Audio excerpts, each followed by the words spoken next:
ಮುಂದುವರಿಯುತ್ತ ಸಮ್ಮುಖಗಳು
ನಿರೀಕ್ಷೆ ಮಾಡಿದ ವೇಷದಲ್ಲಿ ಬರಬಾರದು. ನಮಗೆ ನಿಮ್ಮ ಎಲ್ಲಾ ವೇಷ ನಿರೀಕ್ಷೆ ಇದ್ದಿತ್ತು, ಆದ್ರೆ ಈ ವೇಷದ ನಿರೀಕ್ಷೆ ಇರಲಿಲ್ಲ. ಇದು ಇವತ್ತು ಬಹುಜನರ ಅಪೇಕ್ಷೆಯ ಮೇಲೆ. ಗೊತ್ತಾಯ್ತು. ಬಹುಜನರ ಅಪೇಕ್ಷೆ ಇತ್ತು ಅಂತಾದ್ರೆ ನೀವು ಏನು ಬೇಕಾದ್ರೂ ಮಾಡ್ತೀವಿ ಅಂತ ಗೊತ್ತುಂಟು. ಏನು ಬೇಕಾದ್ರೂ ಮಾಡ್ತೇನೆ ಎನ್ನುವುದಕ್ಕಿಂತಲೂ ಮಾಡುವ ಹಾಗೆ ಮಾಡಬೇಕು ಎನ್ನುವ ವಿಶ್ವಾಸ ನಮಗೂ ಅದೇ ಆಸೆ ಇದ್ದಿತ್ತು. ನೀವು ಮಾಡುವ ಹಾಗೆ ಮಾಡಿದ್ರೆ ಮಾತ್ರ ಒಳ್ಳೆಯದಾಗುವಂತ ಆಸೆ ಇದ್ದಿತ್ತು. ಈ ಮಾಡಬಾರ್ದದ್ದನ್ನೆಲ್ಲ ಮಾಡ್ಕೊಂಡು ಬಂದ್ರೆ ಮಾಡುವುದು ಸರಿಯಾಗುದಿಲ್ಲ. ಏನು ವ್ಯತ್ಯಾಸ ಆಯ್ತು ಅಂತ ಬೇಕಲ್ಲ. ನೀವು ನಿಮ್ಮ ಬಗ್ಗೆ ಅಪಾರವಾದ ನಿರೀಕ್ಷೆ ಇದ್ದವರು ನಾವು.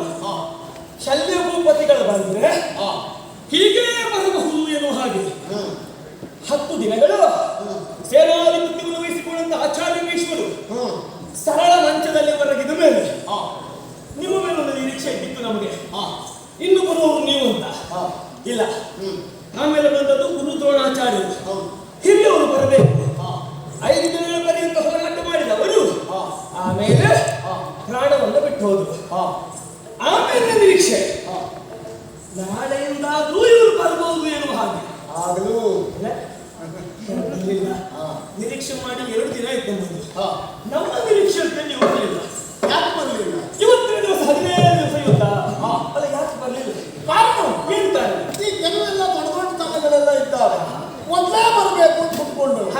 ಆದ್ರಿಂದ ಅವ್ರದ್ದೆಲ್ಲ ಮುಗಿಲಿ, ಆಮೇಲೆ ನಾವು ನೋಡೋಣ ಅಂತ.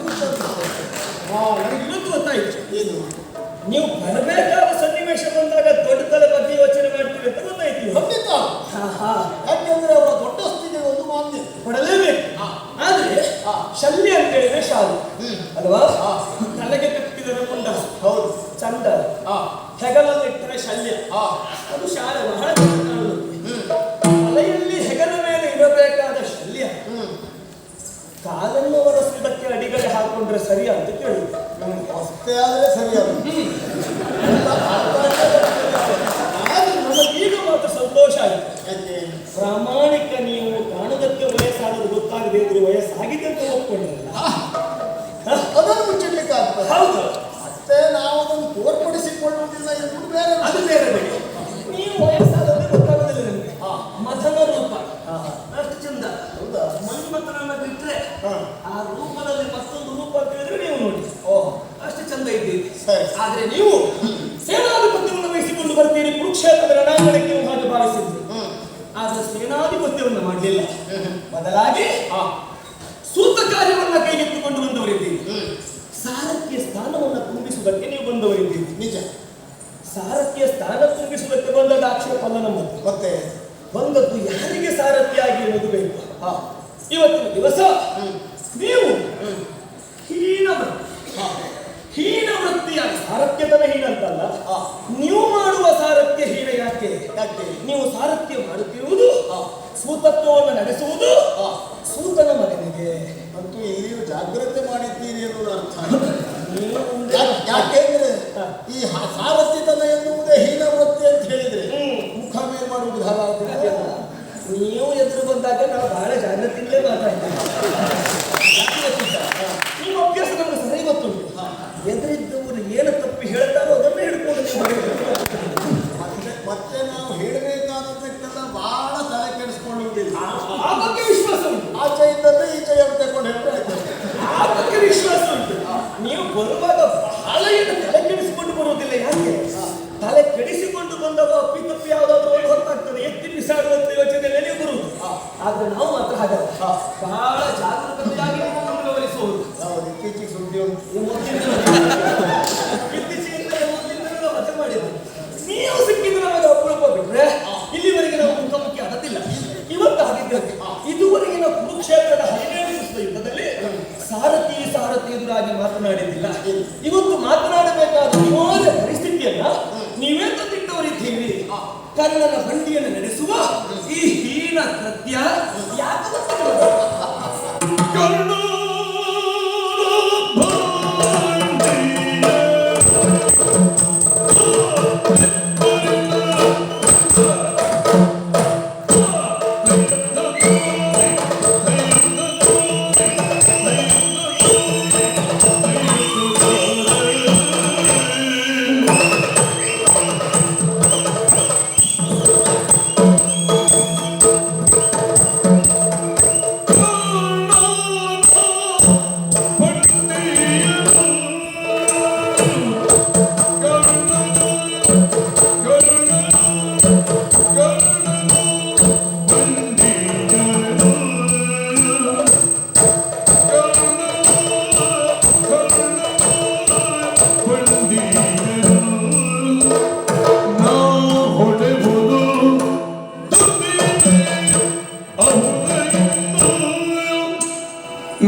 ಎನ್ನುವ ಗುಣ ಶೋಧಿಸುವ ಎನ್ನವ ಗುಣವ ಎನ್ನವ ಗುಣವ ಶೋಧಿಸುವ ನವನತ್ವವನ್ನು ನಡೆಸುವೆ ಹೇಗೆ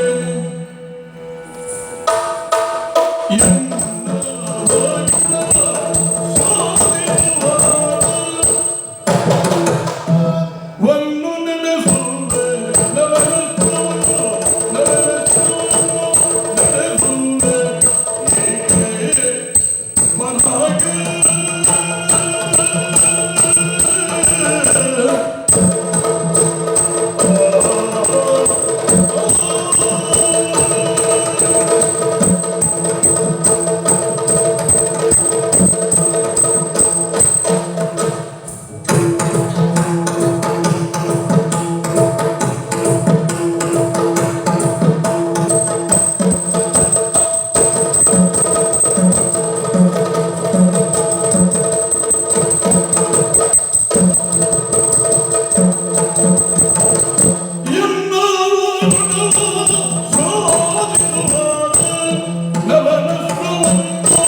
ನಡೆಸುವೆ ಏಕೆ ಪರಾಗಿ ನವನತ್ವವನ್ನು ನಡೆಸುವೆ ಏಕೆ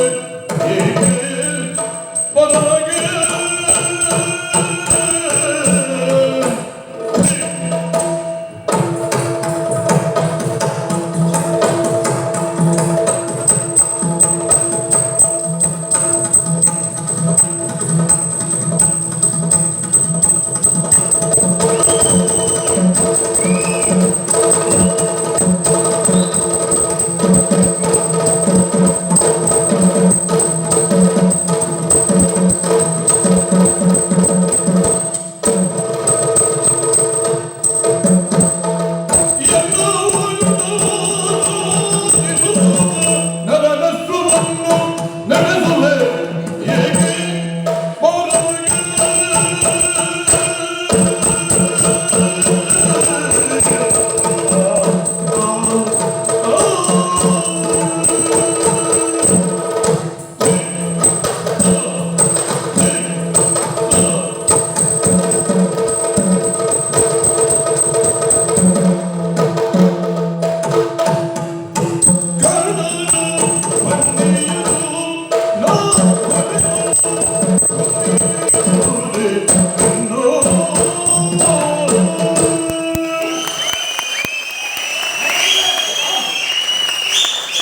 ನಿಮ್ಮನ್ನು ಕಂಡಾಗ ನಮಗೊಂದು ಸಂತೋಷ ಏನು ಗೊತ್ತುಂಟಾ? ಏನು? ಕೌರವ ಸೇನೆಯಲ್ಲಿ ಇದ್ದದ್ದಕ್ಕೆ ಸಾರ್ಥಕ ಆಯ್ತು ನೋಡಿ. ಹಾ. ಈ ವಯಸ್ಸಿನ ಗೌರವನ ಜಾಪ ಬಿಡ್ಲಿಲ್ಲ ಅನ್ನೋದು. ಅದು ಸಂತೋಷ ಆಗಿದೆ ನಮಗೆ. ಯಾಕೆ ಕೇಳಿ? ಯಾಕೆ? ನಮ್ಮ ಮೂಲ ಬಂಡವಾಳಗಳಾದ್ರಿಂದ ಅದನ್ನು ಬಿಟ್ಟು ವ್ಯವಹಾರ ಇಲ್ಲ. ಮೇಲೆಲ್ಲ ಹೊಸ ಸೇರ್ಪಡೆ ಮಾಡುವುದಷ್ಟೇ ಮಾಡಬೇಕು. ಆದ್ರೆ ಅಷ್ಟೇ ಅದಕ್ಕೆ ಬಿಡಬಾರ್ದು. ಮತ್ತೆ ಎಲ್ಲಾದರೂ ಸುರುವಷ್ಟೇ ಬೇಕು ಅಂತಲ್ಲ. ಸಂದರ್ಭ, ವ್ಯಕ್ತಿ, ಕ್ಷೇತ್ರ, ಆಮೇಲೆ ಪ್ರತಿಕ್ರಿಯೆ, ಇದನ್ನ ಗಮನಿಸಿ ನಮ್ಮ ವ್ಯವಹಾರ. ಹಾಗಿದ್ದರೆ ಮಾತ್ರ ಬೆಳವಣಿಗೆಯಲ್ಲಿ ನಾವು ಎಷ್ಟು ಎತ್ತರಕ್ಕೆ ಬೇಕಾದರೂ ಹೋಗ್ಬೋದು. ಈ ದಿವಸ ಬಹಳ ಜಾಗೃತನಾಗಿ ವ್ಯವಹರಿಸ್ತಾ ಇದ್ದೇನೆ. ಯಾಕೆ? ಎದುರುಗಡೆ ಇದ್ದವಷ್ಟೇ ಅಪಾಯದವು ಎಂದು ನನಗೆ ಗೊತ್ತಿದ್ದರಿಂದ ಇದರ ಕುರಿತಾಗಿ ನಾನು ಕೇಳದೇ ಇದ್ದವರೇನಲ್ಲ, ತಿಳಿಯದೇ ಇದ್ದವರೇನಲ್ಲ. ರಣಕ್ಷೇತ್ರದಲ್ಲಿ ಪರಸ್ಪರರ ಮುಖಾಮುಖಿ ಎನ್ನುವುದು ಪ್ರಥಮ ಆಗಿರಬಹುದು ಬಿಟ್ಟರೆ ವಿಷಯ ಸಂಗ್ರಹಣೆಗೆ ನಮ್ಮಂತೂ ನಿಮಗೆ ಹೊಸದಲ್ಲ. ಅಲ್ಲ, ನಿಮ್ಮ ವಿಷಯ ನನಗೆ ಹೊಸದಲ್ಲ.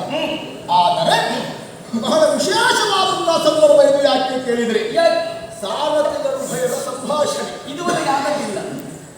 ಕುರುಕ್ಷೇತ್ರದ ಯುದ್ಧ ನಡೆಯುವುದಕ್ಕೆ ಪ್ರಾರಂಭವಾಗಿ ದಿನಗಳು 17.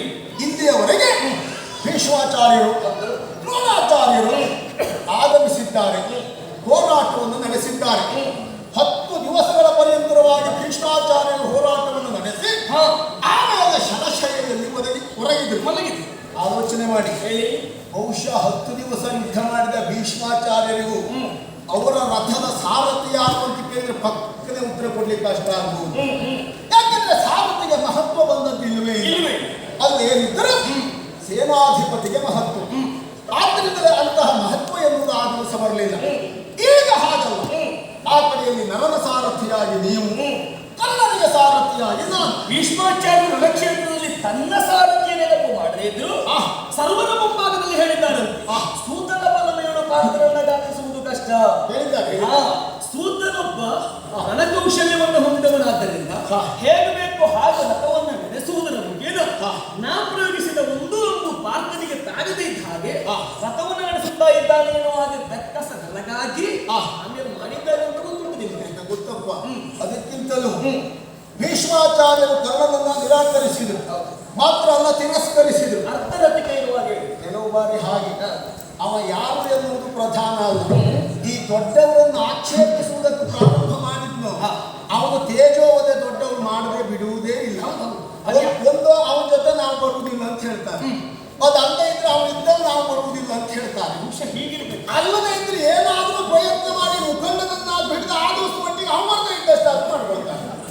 ಅದಕ್ಕೆ ಕಾರಣ ಹೇಗಿರಬಹುದು? ಹೇಗೆ?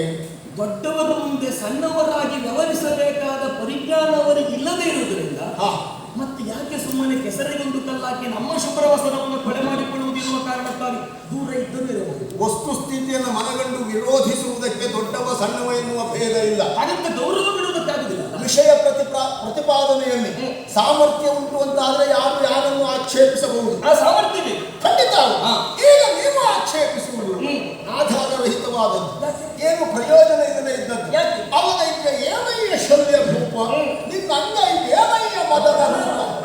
ನನ್ನಂಥ ವಯಸ್ಸಾದವನನ್ನು ಮದನ ರೂಪ ಎನ್ನುವುದಾಗಿ ಕರೆಯುವವ ಯಾರು ಕೇಳಿದ್ರೆ ಮದನ ಪಿತ. ಹೌದು, ಇದು ವಿಡಂಬನೆ ಅಲ್ಲದೆ ಇನ್ನೇನು.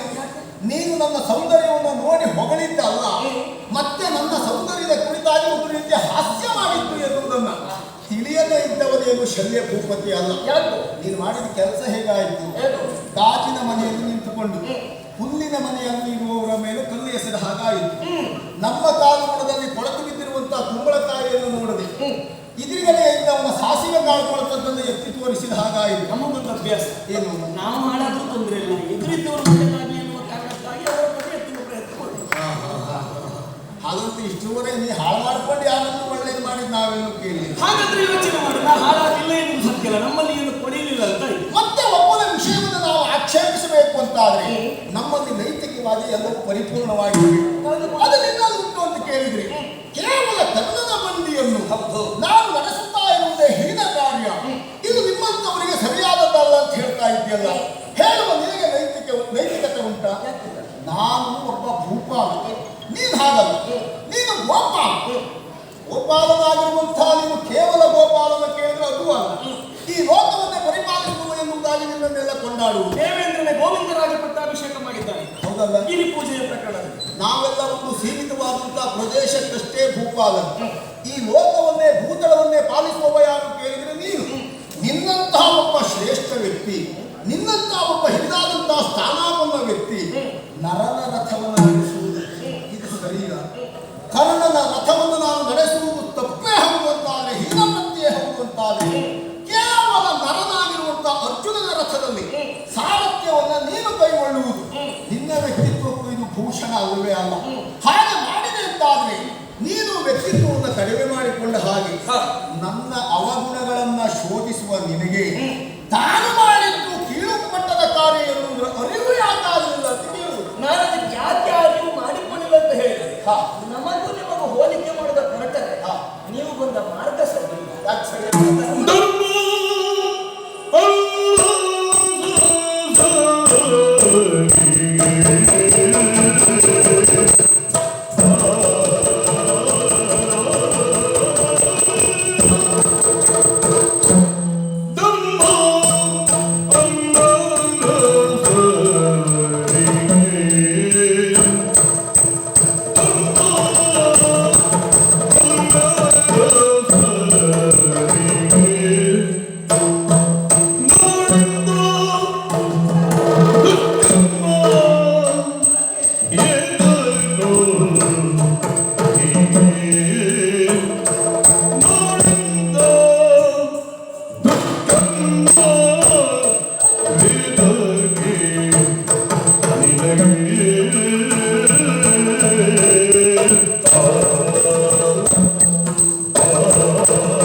ಚಮ್ಮಡಿಗೆಯ ಬೀಡಿ ಅಸ್ತ್ರವ ನಡೆದುವ ಚಮ್ಮಡಿಗೆಯ ಬೀಡಿ ಅಸ್ತ್ರವ ನಡೆದುವ ಚಮ್ಮಡಿಗೆಯ ಬೀಡಿ ಅಸ್ತ್ರವ ನಡೆದುವ ಮರ್ಮವಾದರು ಬಲ್ಲಯ್ಯ ಹೇಳಯ್ಯ ಮರ್ಮವಾದರು ಬಲ್ಲಯ್ಯ ಹೇಳಯ್ಯ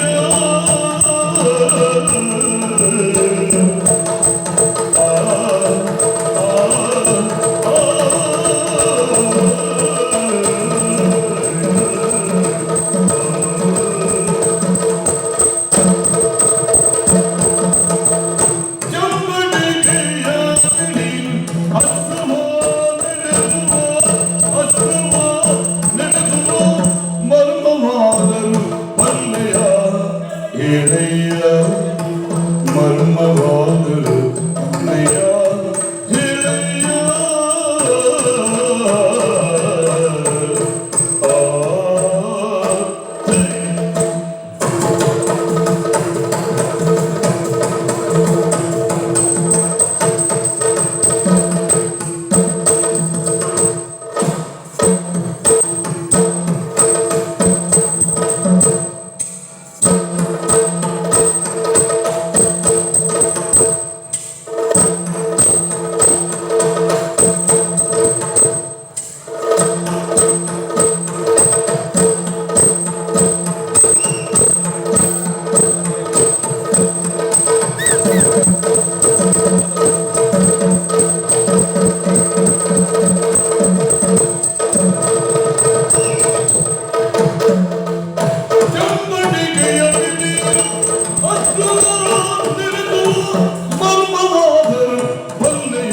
ಮರ್ಮವಾದರು ಬಲ್ಲಯ್ಯ ಮರ್ಮವಾದರು ಬಲ್ಲಯ್ಯ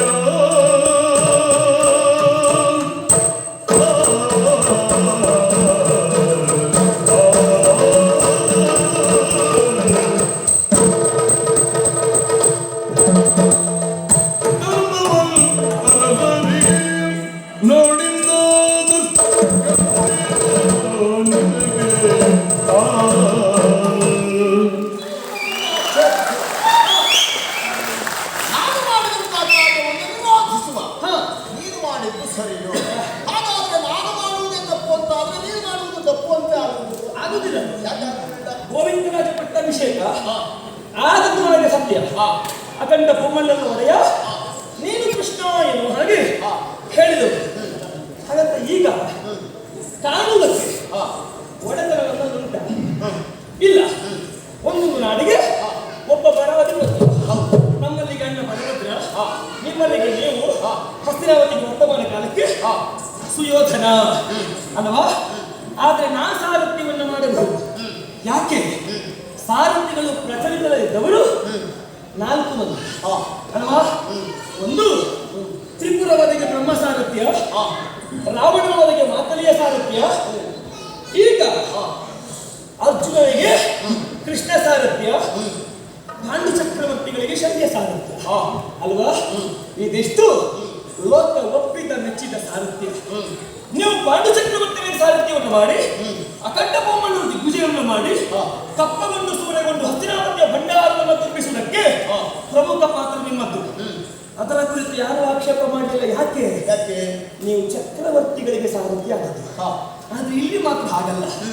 ಒಂದು ನಾಡಿನ ಪ್ರಭುಪೀಠವನ್ನು ಅಲಂಕರಿಸಿದ ವಿಭುವಿನ ಸಾರಥ್ಯ ಅಂತ ಕೇಳಿದ್ರೆ ಯಾರಿಂದಲೂ ಅವಮಾನಕ್ಕೊಳಗಾದ ಕೊಡಲ್ಪಟ್ಟ ಒಂದು ಸ್ಥಳ ಅಲ್ವಾ? ಅಂಗಾಧಿಪತಿ ಸೂತ, ಅವರಿಗೆ ನೀವು ಸೂತತ್ವವನ್ನು ಮಾಡಿದ್ದೀರಿ.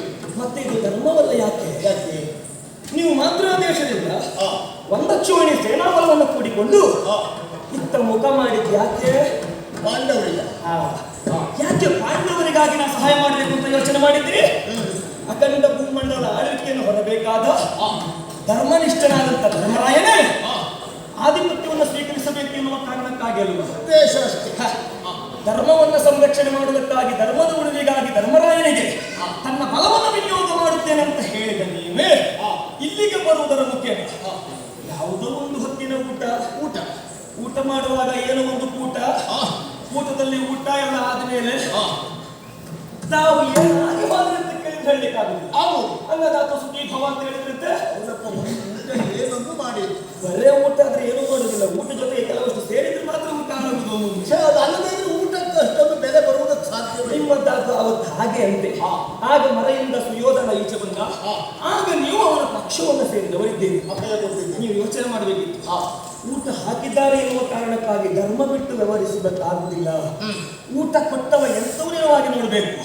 ಅನ್ನದಾನ ಶ್ರೇಷ್ಠವಾದ್ರು ಅನ್ನದಾನ ಮಾಡುವವನ ರೀತಿ ನೀತಿಗಳು ಹೇಗುಂಟು, ಅವ ಮಾಡಿದ ಕೃತ್ಯವಾದರೂ ಯಾವುದು.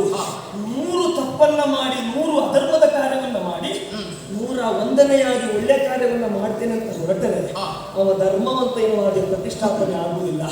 ಕೌರವನ ಇರೆಯನ್ನು ಅರ್ಥ ಮಾಡಿಕೊಂಡು ನೀವೇ ಹಸ್ತಿನಾವತಿಗೆ ಪಾಂಡವರಿಗಾಗಿ ಪ್ರವೇಶ ಮಾಡಿದವರು ಆಡಿದ ಮಾತನ್ನು ಉಳಿಸಿಕೊಳ್ಳುವುದಕ್ಕಾಗದೆ, ಧರ್ಮಕ್ಕೆ ಸಹಾಯವನ್ನ ಮಾಡುವುದಕ್ಕಾಗದೆ, ಅಧರ್ಮಿ ಓರ್ವನಿಗೆ ಸಹಾಯಕನಾಗಿ ನಿಂತು ಲೋಕದಲ್ಲಿ ಅಧರ್ಮದ ಕಾರ್ಯವನ್ನು ಮಾಡಿ ಅಧಪತನಕ್ಕೆ ಹೋಗುತ್ತಿರುವ ಸೂತಸುತನಾದ ಕರ್ಣನಿಗೆ ಸಾರಥ್ಯವನ್ನು ನಡೆಸುತ್ತಾ ಇದ್ದೀರಲ್ಲ, ಇದು ನಿಮಗೆ ಸರಿಯಾದದಲ್ಲ ಎನ್ನುವ ಹಾಗೆ ಹೇಳಿದೆ.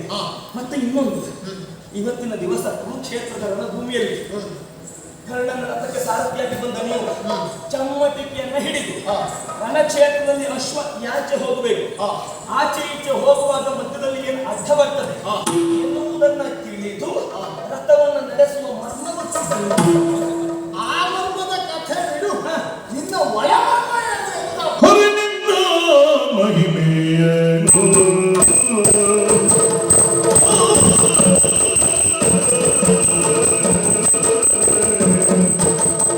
ಹರಿನಿಂದ ಮಹಿಮೆಯನು ಹರಿನಿಂದ ಮಹಿಮೆಯನು ಮಹಿಮೆಯನು ಎಂದರೆ ಗೋಪರ ಗುಣದೈವ ನೀನು ಎಂದರೆ ಗೋಪರ ಗುಣದೈವ ನೀನು ಹರಿನಿಂದ ಮಹಿಮೆಯನು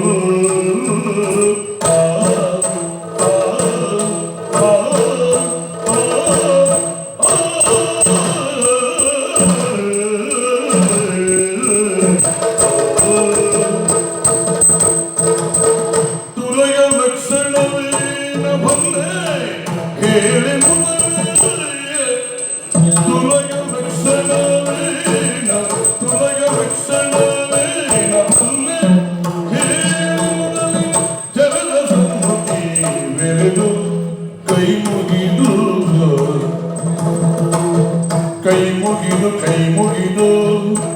ತುಲಯ ಲಕ್ಷಣವೇನ ಬಂದೆ ಹೇಳಿ ಮುದರೆ ಕೈ ಮುಗಿದು ಜಗದ ಸಮ್ಮತಿ ಬೆರೆದು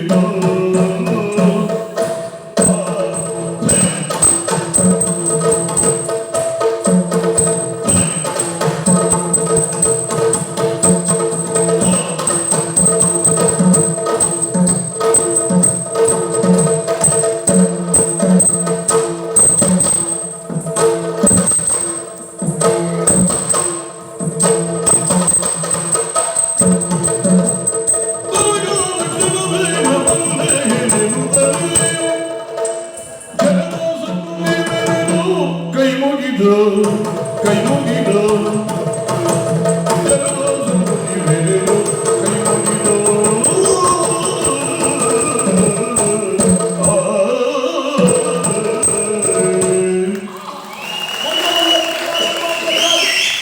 ಭದ್ರಾವಳಿಯ ಪೀಠವನ್ನು ಅಲಂಕರಿಸಿದ ನೀವು ಅಧರ್ಮದತ್ತ ಮುಖ ಮಾಡಿದಂತ ಸುಯೋಧನಿಗೆ ಸಹಾಯಕರಾಗಿ ಬಂದು ನಿಂತು ಅಧರ್ಮಿಯಾದ ಕರ್ಣನಿಗೆ ಸಾರಥ್ಯವನ್ನು ಮಾಡುತ್ತಾ ಇದ್ದೀರಲ್ಲ, ಇದು ಅರಸರಾದವರಿಗೆ ಧರ್ಮವಲ್ಲ ಎನ್ನುವ ಹಾಗೆ ಹೇಳಿದರು. ನಿನ್ನ ದೃಷ್ಟಿಯಲ್ಲಿ ಹಾಗಾಗಿರಬಹುದು. ಹಾಗಂತ ನಿನ್ನ ಮಾತಿನ ಓಘವನ್ನ ಅದರ ದಿಕ್ಕನ್ನ ಮುಂದೆ ನೀನು ನಿರೀಕ್ಷೆ ಮಾಡಿದಂತ ಪರಿಣಾಮ ಏನು ಎನ್ನುವುದರ ಕುರಿತಾಗಿ ತಿಳುವಳಿಕೆಯಿಂದ ಇದ್ದವ ಶಲ್ಯ ಅಲ್ಲವೇ ಅಲ್ಲ. ಹಾಗಾದ್ರೆ ಸಾರಥ್ಯತನ ಎನ್ನುವುದೇ ಹೀನ ಅಲ್ಲ.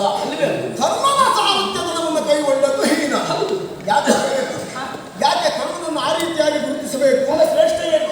ನೀನೇ ಹೇಳಿರುವ ಹಾಗೆ ಜಗದಾಧಿಪತಿ ನೀನು, ಲೋಕಾಧಿಪತಿ. ಆದರೆ ಈಗ ಹಾಗಲ್ಲ. ಒಂದೊಂದು ಕಡೆಯಲ್ಲಿ ಬೇಕಾದ ಅರಸ ಮಕ್ಕಳಿದ್ದಾರೆ. ಅಂತಾದರೂ ನಿನ್ನನ್ನು ದೇವೋತ್ತಮ ಎಂಬುದಾಗಿ ಕೊಂಡಾಡಿದ್ದಾರೆ. ಅಂತಹ ನೀನು ಒಬ್ಬ ಅರ್ಜುನನ ಸಾರಥ್ಯವನ್ನು ವಹಿಸಿಕೊಂಡಿದ್ದಿ. ಕಾರಣ ಏನು ಕೇಳಿದ್ರೆ, ಅರ್ಜುನನಿಗೆ ಯೋಗ್ಯತೆ ಉಂಟು. ನಮ್ಮ ಪ್ರಾಣ ಹಿ ಪಾಂಡವ ಎನ್ನುವಾಗ ಮಾತನ್ನು ಕೊಟ್ಟದ್ದು ಹೌದು. ಹೌದಯ್ಯ. ಧರ್ಮ ಉಳಿಸುವಲ್ಲಿ ಧರ್ಮವನ್ನು ಉಳಿಸುವುದಕ್ಕಾಗಿ ಅಧರ್ಮಿಗಳ ತಲೆಯನ್ನು ಕತ್ತರಿಸುವುದಕ್ಕಾಗಿ ನರನೊಬ್ಬ ತನ್ನ ಕೈಯ ಆಯುಧ ಇರುವ ಹಾಗೆ ಬಳಸಿಕೊಂಡು ಸಾರಥ್ಯ ಸ್ಥಾನವನ್ನು ತುಂಬಿಸುತ್ತಾ ಇದ್ದರು. ನಿನ್ನ ದೃಷ್ಟಿಯಲ್ಲಿ ಹಾಗೆ ನೀನು ಮಾಡಿದ್ದು ಸರಿ ಅಂತ ಆದ್ರೆ, ನನ್ನ ದೃಷ್ಟಿಯಲ್ಲಿ ನಾನು ಮಾಡಿದ್ದು ಸರಿ ಅಂತ ಅನ್ನಿಸ್ತದೆ. ಯಾಕೆ ಕೇಳು? ಆ ಕಡೆಯಲ್ಲಿ ಅರ್ಜುನನ ಸಾರಥ್ಯವನ್ನು ವಹಿಸಿಕೊಂಡವ ದೇವೋತ್ತಮನಾದಂತಹ ಶ್ರೀಕೃಷ್ಣ. ಈ ಕಡೆಯಲ್ಲಿ ಈ ದಿವಸ ಅರ್ಜುನನ ರಥದ ಪ್ರತಿಸ್ಪರ್ಧೆಯಾಗಿ ಕಂಗೊಳಿಸುತ್ತಾ ಇರುವವ ಬಿಲ್ಲಿ ವಿದ್ಯಾ ಪರೀಕ್ಷಾ ರಂಗದಲ್ಲಿ ಅರ್ಜುನನಿಗೆ ಸರಿ ಮಿಗಿಲೆಣಿಸುವ ರೀತಿಯಲ್ಲಿ ಹೆಚ್ಚಾಗಿ ಅರ್ಜುನನಿಗೆ ಸಮಾನವಾಗಿ ಚಾಕಚಕ್ಯತೆಯಿಂದ ಹೋರಾಟವನ್ನು ನಡೆಸಿದವ. ಹಸ್ತಿನಾವತಿಯ ಪ್ರತಿಯೊಬ್ಬರಿಗೂ ಕಲಿಸಿಕೊಟ್ಟಂತಹ ಗುರುವರಿಯರಿಗೂ ಅರ್ಜುನನಿಗಿಂತಲೂ ಏನು ಕಡಿಮೆ ಇಲ್ಲ ಎನ್ನುವುದನ್ನು ನಿರೂಪಿಸಿದ್ದಿದ್ರೆ 105 ಮಂದಿಯಲ್ಲಿ ಒಬ್ಬ ಅಲ್ಲ, ಪ್ರತ್ಯೇಕವಾದಂತಹ ಕರ್ಣ. ಅದು ಪರೀಕ್ಷಾ ರಂಗದಲ್ಲಿ ಹೌದಯ್ಯ. ಆಮೇಲೆ ಎಲ್ಲಿಯಾದರೂ ಪ್ರಕಟಗೊಳಿಸುವುದಕ್ಕೆ ಅವಕಾಶ ಲಭ್ಯ ಆಗಲಿಲ್ಲ. ಈಗ ಲಭ್ಯವಾದದ್ದು ಅಂತ ಅವಕಾಶ ಚಿತ್ರಸೇನ ಪ್ರಕರಣದಲ್ಲಿಯೂ ಕಲ್ಪಿತವಾಗಿದೆ. ಆಗ ಅವರ ಕೈ ತಾಗದೆ ಓಡಿ ಹೋದನ್ನು ಗೊತ್ತಿತ್ತು ವಿಕರಣ ರಥವನ್ನು ಹಾರಿ ಆಗದೇ ಇದ್ದದ್ದಲ್ಲ. ಆ ವಿದ್ಯೆ ಅವನಿಗೆ ಗೊತ್ತಿಲ್ಲದೆ ಇದ್ದದ್ರಿಂದ ಉಪಾಯವನ್ನು ಕಂಡುಕೊಳ್ಳ. ಹಾಗಾದ್ರೆ ಒಪ್ಪಿಟ್ಟು ಅರ್ಜುನನಿಗಿಂತ ಕರ್ಣ ಸಣ್ಣವಲ್ಲ? ಖಂಡಿತ ಅಲ್ಲವೇ ಅಲ್ಲ. ಅರ್ಜುನನಿಗೆ ಆ ವಿಭಾಗದಲ್ಲಿ ಪ್ರಾಬಲ್ಯತೆ ಉಂಟು ಎಂಬಲ್ಲಿಗೆ ಕರ್ಣ ಅವನಿಗಿಂತಲೂ ಕಡಿಮೆ ಅಂತ ಆಗುವುದಿಲ್ಲ. ಈಗ ಹಾಗಲ್ಲ. ಕರ್ಣ ಅಂಗರಾಜ್ಯದ ದೊರೆಯಾಗಿದ್ದಾನೆ. ಕೌರವನಿಂದಲೇ ಕೊಡಲ್ಪಟ್ಟದ್ದು ಹೌದು ಅಂತಾದ್ರೂ ಒಬ್ಬವನಿಗೆ ಯೋಗ್ಯತೆ ಇಲ್ಲದೆ ಒಂದು ಹೊಣೆಗಾರಿಕೆಯನ್ನು ಯಾರೂ ಕೊಡುವುದಿಲ್ಲ. ಆದರೆ ನೀನು ಈ ರೀತಿಯಾಗಿ ಆಡ್ತಾ ಇದ್ದೀಯ ಯಾಕೆ? ನಿನ್ನ ಮಾತಿನ ದಿಕ್ಕು ಹಾಗೆ ಎಂದು ನನಗೆ ಅರ್ಥ ಆಗಿದೆ. ನಾನು ನೀನು ಇಬ್ಬರು ಕಲಿತದ್ದು ಒಬ್ಬರೇ ಗುರುವರಿಯರನ್ನು. ಹಾಗಂತ ನಮಗೆ ಕಲ್ತು ಮುಗಿಸ್ಲಿಕ್ಕೆ 12 ವರ್ಷ ಬೇಕಾಯಿತು. ನೀ 64 ವಿದ್ಯೆ 64 ದಿವಸದಲ್ಲೇ ಕಲ್ತ್ಕೊಂಡು ಬಂದ. ನಾವು ವಿದ್ಯುತ್ ಮೇಲೆ ಲಕ್ಷ್ಯ ಕೊಡ್ತೇವೆ. ನಾವು ಬೇರೆಯವ್ರ ಮೇಲೆ ಲಕ್ಷ್ಯ ಕೊಟ್ಟದ್ದಲ್ಲ. ನಾವು ಪ್ರಬಲವಾಗಿ ಪ್ರಖರವಾಗಿ ಕಲ್ತಂತ ಸರಿ ಮರ್ತೋದೇ ಇದ್ದಷ್ಟು ನೆನ್ಪಿಟ್ಕೊಳ್ಬೇಕು ಅಂತ 12 ವರ್ಷ ಸರಿ ಪೂರೈಸಿದ್ದೆ. ನಮಗೆ ಮರೆಯುವುದಿಲ್ಲ ಅಂತ ವಿಶ್ವಾಸ ಇದ್ದರಿಂದ ನಾವು ಬೇರೆ ಕಲಿತು ಬಂದಿದ್ದೇವೆ. ಅದರ ಅರ್ಥ ಹಾಗಲ್ಲ. ಬೇಗ ಬರುವ ಹೆಸರು, ಬೇಗ ಬಿಡುವ ಫಲ ಅದೆಲ್ಲ ಹೆಚ್ಚು ಕಾಲ ಇರುವುದಿಲ್ಲ ಎಂಬುದೇ. ಅದು ಹೌದಾಗಿದ್ರೆ ನೀವು ಹೋಗಿ ಕೆಲವು ವರ್ಷ ಆಗಿದೆ. ಆಗುವುದೇ ಇಲ್ಲ. ನಾವೆಲ್ಲ ಪ್ರಾಬಲ್ಯಕ್ಕೆ ಬಂದದ್ದು ಈ ರೀತಿ ಪ್ರಬುದ್ಧರಾದ ಮೇಲೆ. ಪಾಂಡು ಚಕ್ರವರ್ತಿಗೆ ಸಾರಥ್ಯ ಮಾಡಿ ಎಷ್ಟು ವರ್ಷ ಆಯ್ತು? 70ರ ಆಸುಪಾಸು ವರ್ಷ. ಹಾಗೆಯೇ ಒಂದು ಹಾಗೆ ಆಕ್ಷೇಪಿಸುವುದಿದ್ರೆ ನಿನಗೆ ನನ್ನನ್ನು ಆಕ್ಷೇಪಿಸುವುದಕ್ಕೂ ಸಾಧ್ಯ ಇಲ್ಲ. ಯಾಕೆಂದ್ರೆ ವಯೋಪ್ರಮಾಣದಲ್ಲಿ ನಿನಗಿಂತಲೂ ಬಹಳ ಹಿರಿಯ ನಾನು. ಪಾಂಡು ಚಕ್ರವರ್ತಿಯ ವಯಸ್ಸಿಗೆ ಸಮಾನನಾದವ. ಅಂತಹ ನನ್ನನ್ನು ನೀನು ಆಕ್ಷೇಪಿಸ್ತೀಯ ಅಂತಾದ್ರೆ ಈಗ ನನಗೆ ಅರ್ಥ ಆಯಿತು. ಕುದುರೆಯ ಲಕ್ಷಣವನ್ನ ಏನಾದರೂ ಬಲ್ಲಯ್ಯ ಅಂತ ಕೇಳ್ತಾ ಇದ್ದೀಯಲ್ಲ. ನಮಗೆ ಗೊತ್ತಿಲ್ಲದೆ ನಾವು ಯಾವುದೇ ಕ್ಷೇತ್ರ ಕಡೆ ಇರಿಸುವುದಿಲ್ಲ. ಹಾಗಂತ ನಿನಗೆ ಆ ವಿಷಯದಲ್ಲಿ ಹಿಡಿತ ಇಲ್ಲ ಎಂದು ನನಗೆ ಅರ್ಥ ಆಗಿದೆ. ಯಾಕೆಂದ್ರೆ ನೀನು ಗೋವುಗಳನ್ನು ಕಾದ್ಕೊಂಡಿದ್ದವ. ನಿನಗೆ ಗೋವುಗಳ ವಿಷಯದಲ್ಲಿ ಏನಾದರೂ ಗೊತ್ತಾಗಿರಬಹುದು. ರಥಕಲ್ಪ, ಅಶ್ವಕಲ್ಪ ಇದನ್ನೆಲ್ಲ ನಾನು ಚೆನ್ನಾಗಿ ತಿಳಿದವನೇ ಇದ್ದೇನೆ. ಅದನ್ನು ನಾನು ಕಲಿತಿದ್ದೇನೆ ಎನ್ನುವುದಕ್ಕೆ ಸಾಕ್ಷಿ ಕಲಿತಿದ್ದೆ. ಆವಾಗ ಹೇಳಿದ್ದಾರೆ, ಭೀಷ್ಮಾಚಾರ್ಯ ಹೇಳಿದ್ದಾರೆ. ಇಲ್ಲಿಯವರೆಗೆ ನೀನು ನಡೆಸಿದಂತ ಕಾರ್ಯದಿಂದಲೂ ನನಗೆ ಅರ್ಥ ಆಗಿದೆ. ಹೊರಗಡೆ ಸಾರಥಿ ಎಷ್ಟೇ ಮಾಡಿರಬಹುದು, ಕುರುಕ್ಷೇತ್ರದಲ್ಲಿ ಎಲ್ಲಿ ಹೆಣಗಳ ರಾಶಿ ಬಿದ್ದಿದೆ, ಎಲ್ಲಿ ರಕ್ತ ಮಾಂಸದಿಂದ ಕೆಸರಾಗಿ ಹೋಗಿದೆ, ಎಲ್ಲಿ ರಥದ ಗಾಳಿ ಹೂತು ಹೋಗ್ತದೆ ಎನ್ನುವುದು ನಿಮಗೆ ಸರಿ ಗೊತ್ತಿಲ್ಲ. ಯಾಕೆ? ನಾನು ಹೊಸದಾಗಿ ಇಷ್ಟು ದಿವಸ ಕುರುಕ್ಷೇತ್ರದಲ್ಲಿ ಸಾರಥಿಯಾಗಿ ಓಡಿಸಿದ್ರು ನಾನು. ನಿನಗೆ ಇಲ್ಲಿ ಯಾವ ಕಡೆಯಿಂದ ಹೋದರೆ ಎಲ್ಲಿ ಹೋಗಿ ಎಲ್ಲಿ ಯಾವ ದಾರಿಯಲ್ಲಿ ಹೇಗೆ ಬರಬೇಕು ಎನ್ನುವುದು ತಪ್ಪಿಕೊಳ್ಳುವುದಕ್ಕೂ ನಿನಗೆ ಗೊತ್ತಾಗಿಲ್ಲ. ನಮಗೆ ಬೇಡ.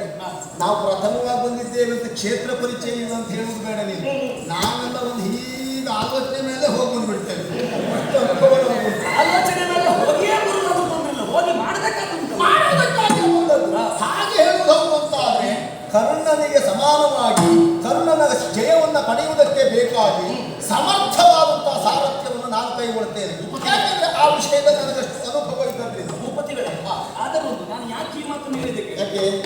ಅರ್ಜುನನಿಗೆ ನಾನು ಸಾರಥಿಯಾದರೂ ನನ್ನ ಹಾಗೂ ಅರ್ಜುನನ ಒಪ್ಪಂದಗಳು ಹೀಗೆ ಎನ್ನುವುದು. ಸಾರಥಿ ಹೇಳಿದ್ದನ್ನ ರಥಿಕ ಯಾವತ್ತೂ ಕೇಳುವುದಿಲ್ಲ. ಇಲ್ಲ. ರಥಿಕ ಹೇಳಿದ್ದನ್ನ ಸಾರಥಿ ಕೇಳುವುದು. ಇಂಥಲ್ಲಿಗೆ ರಥವನ್ನು ಹಾರಿಸಿ ಅಂತ ಹೇಳಿದಾಗ ಸಾರಥಿ ಹಾರಿಸಲೇಬೇಕು. ನಮ್ಮಲ್ಲಿ ಹಾಗಲ್ಲ. ನಾನು ಹೇಳಿದ ಮಾತನ್ನ ಅರ್ಜುನ ಯಾವತ್ತೂ ಕೇಳುವವನು. ನಾನು ಹಾಕಿದ ಒಂದು ಗೆರೆಯನ್ನು ಯಾವತ್ತೂ ದಾಟುವವನಲ್ಲ. ನಾನು ಹೇಳಿದ ಹಾಗೆ ಮಾಡುವವನು. ನನಗೆ ನೋವಾಗುವ ಯಾವ ಕೆಲಸವನ್ನು ಅವನು ಮಾಡುವುದಿಲ್ಲ. ಇಷ್ಟು ವರ್ಷ ನೀವು ನಡ್ಕೊಂಡು ಬಂದಂತೆ ಹಾಗೆ ನಮ್ಮ ಒಪ್ಪಂದದ ನೀ ಹೇಳಿದ ಹಾಗೆ ಅವ ಹೇಳಿದ ಹಾಗೆ ಅಲ್ಲವಾ? ಅಂದ್ರೆ ನೀನು ಆ ರೀತಿಯಾಗಿ ಒಂದು ನಿಬಂಧನೆಯನ್ನ ಕಟ್ಟುಕಟ್ಟಳೆಯನ್ನ ಇರಿಸಿಕೊಂಡೇ ಬಂದವ. ನಾವು ಕರೆ ಕೊಟ್ಟ ಆಚರಣೆ ಮಾಡಿ ಬಂದದ್ದು ಅಂತ ಮಾಡಿದ್ಯಾ? ಸುಮ್ಮನೆ ಇರ್ತೀಯ? ಬರುವುದೇ ಇಲ್ಲ ಅಂತ ಕೂತ್ಕೊಂಡಿದ್ದವ. ಒತ್ತಾಯ ಮಾಡಿ ನೀವೇ ಬರಬೇಕು. ನೀವು ಬಂದ್ರೆ ಮಾತ್ರ ಗೆಲ್ಲುವುದಕ್ಕೆ ಸಾಧ್ಯ. ನಾವೇನಾದ್ರೂ ಈ ವರ್ಷ ಮೇಲೆ ಬೀಳ್ಬೇಕು, ನೀವು ಮೇಲೆ ಕೂತ್ಕೊಳ್ಬೇಕು ಅಂತ ಹೇಳಿದ್ರು. ಭೂಪತಿಗಳೇ, ಒಮ್ಮೊಮ್ಮೆ ಕೆಲವರು ಸಾರಥ್ಯ ಮಾಡೋದಕ್ಕೆ ಒಪ್ಪದೇ ಇದ್ದಾಗ ಕೆಲವರನ್ನು ಏರಿಸುವಾಗ ಸ್ವಲ್ಪ ಗಾಳಿ